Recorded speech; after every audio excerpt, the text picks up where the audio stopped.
Hello all. Today we are going to start our next topic of the Unit 5, that is time series analysis. आज हम लोग पढ़ेंगे time series analysis क्या होता है, इसका यूज कहाँ है, इसके एप्लीकेशंस क्या है. Okay, so let's start.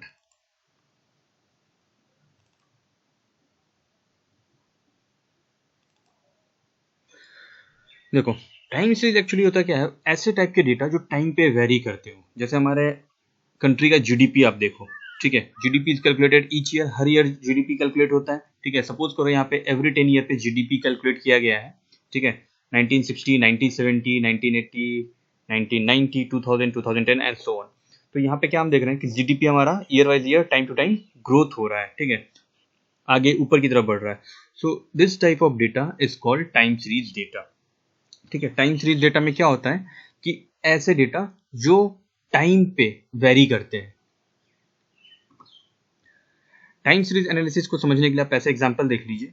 एक हमारा डे कॉलम है, ये दूसरा है number of packet milk sold, ठीक है. मंडे को हमारा दूध 90 पैकेट बिका, ट्यूसडे को 88 packet and so on.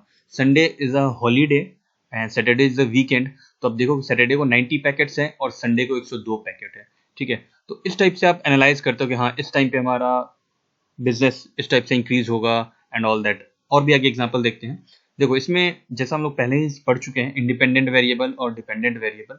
Independent variable यहाँ पे हमारा टाइम है, ठीक है, यानी डे, ठीक है. डे चेंज हो रहा है तो हमारा पैकेट भी सेल हो रहा है. और डिपेंडेंट वेरिएबल है हमारा, सॉरी, डिपेंडेंट वेरिएबल हमारा चेंजिंग ऑफ द टाइम, मतलब टाइम चेंज हो रहा है, डे चेंज हो रहा है, तो उस डे के अकॉर्डिंग हमारा नंबर ऑफ मिल्क कितना सोल्ड हो रहा है वो. तो मिल्क जो भी सोल्ड हो रहा है वो किस पे डिपेंड कर रहा है, डेज पे, मतलब टाइम पे. सेकेंड एग्जाम्पल आप ले लीजिए. Dependent variable is a population and independent variable in year. यहाँ पे दे रखा है कि हमारा ईयर और पॉपुलेशन ये कैसे ग्रोथ हो रहा है. It's based on the year, कि ईयर वाइज हमारा पॉपुलेशन कैसे ग्रोथ हो रहा है.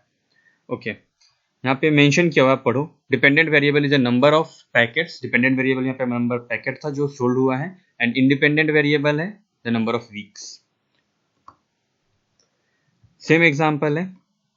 अब इसका यूज केस देखते हैं, ये यूज कहाँ पे होता है. Even flight booking companies, hotel booking companies like Goibibo, OYO, और जो भी फ्लाइट के लिए बुकिंग्स की कंपनीज है, मेक माई ट्रिप, ये सब जो है हमारा time series data analysis use करते हैं. टाइम सीरीज यूज करते हैं कि हाँ ये अभी रशिंग टाइम है, जैसे दिसंबर नवंबर ये सब शादियों का टाइम आता है, मार्च में एग्जामिनेशन का टाइम आता है. तो उस टाइम पे क्या करते हैं, उनको पता होता है कि कस्टमर्स फ्लाई करेंगे ज़्यादा, ट्रेवल करेंगे ज़्यादा. तो उस टाइम पे वो क्या करते हैं, अपने होटल्स बुकिंग और फ्लाइट के चार्जेस बहुत ज़्यादा हाइक कर देते हैं, बहुत ज़्यादा हाइक कर देते हैं नॉर्मल डेज के अकॉर्डिंग. तो ये होता है टाइम सीरीज एनालिसिस. इसका रिप्रेजेंटेशन जो होता है, graphical representation time series analysis का कुछ इस प्रकार से होता है. आप देखो इस टाइप का, आपने ये देखा होगा पर्सन का हार्ट बीट जब हम लोग इको वगैरह टेस्ट करते हैं तो कुछ इस टाइप का ही ग्राफ रिप्रेजेंट होता है. तो टाइम सीरीज डेटा में भी इस टाइप का डेटा, सॉरी, इस टाइप का कुछ ग्राफ रिप्रेजेंट होता है. यह है 100 कस्टमर्स, पैसेंजर जो ट्रेवल किए हैं, 1000 के बेसिस पे इन्होंने निकाला है, और टाइम है 1950, 1952, 1960 एंड सो ऑन. अब जैसा बढ़ रहा है वैसे नंबर ऑफ कस्टमर्स भी बढ़ते जा रहे हैं. इस ग्राफ को हम टाइम सीरीज प्लॉटिंग बोलते हैं. यहाँ पे आप देखो कि कभी कभी एक ऐसा हो रखा है कि ये सेम टाइम पे पीक पे जा रहा है, तो इसको हम बोलते हैं सीजनैलिटी. जैसे सीजन के अकॉर्डिंग पे, जैसे अभी मैंने बताया कि सीजन के अकॉर्डिंग पे, पैसे मान लो कि शादियों का सीजन है, एग्जाम का सीजन है, तो उस टाइम पे कस्टमर्स होटल्स में, फ्लाइट्स में, इन सब के ज़्यादा हो जाते हैं. तो ये इस टाइप को हम सीजनैलिटी बोलते हैं. एक होता है ट्रेंड, कि ट्रेंड हमारा जब चला, कभी ट्रेंड किसी चीज़ का ऊपर चलता है, कभी नीचे हो जाता है, कभी हाई रहता है, कभी डाउन हो जाता है. तो ये जो है ट्रेंड का रेंज है, ठीक है. This is known as trending range. ये ट्रेंड का रेंज होता है, हर चीज़ का अलग अलग ट्रेंड आता है, टाइम आता है, तो उसको हम ट्रेंड बोलते हैं. कुछ समय पीरियड के लिए चला, कुछ टाइम के बाद वो अप ट्रेंड हो गया, डाउन ट्रेंड हो गया, तो इस टाइप के होते हैं. सीजनैलिटी जैसा भी मैंने बता दिया कि कुछ सीजन्स पे डिपेंड करते हैं, जैसे शादियों के सीजन पे बहुत ज़्यादा बुकिंग होता है, या फिर ऐसे समझ लो कि कुछ ऐसे कंट्री हैं जहाँ पे समर, गर्मियों में क्या है, बिल ज़्यादा आ जाता है क्योंकि आप एसी चलाते हो, और कुछ जगहों पे क्या है कि ठंड ज़्यादा रहता है तो एसी चलता नहीं, तो बिल उनका डाउन हो जाता है. तो ये चीज़ें डिपेंड करता है सीजनैलिटी पे, सीजन डेटा पे. एक होता है साइक्लिक पैटर्न, कि मूव अपॉन साइकिल वहीं चलता रहता है. जैसे आप अपने कॉलेज का एग्जांपल ले लीजिए कि हमारे यहाँ एडमिशन्स कब आते हैं, तो मोस्टली जून जुलाई के मंथ में। तो ये एक साइकिल है कि हाँ एवरी ईयर हमारे यहाँ इस टाइम पे एडमिशन्स आते हैं, तो वो साइकिल रोटेट होता रहता है।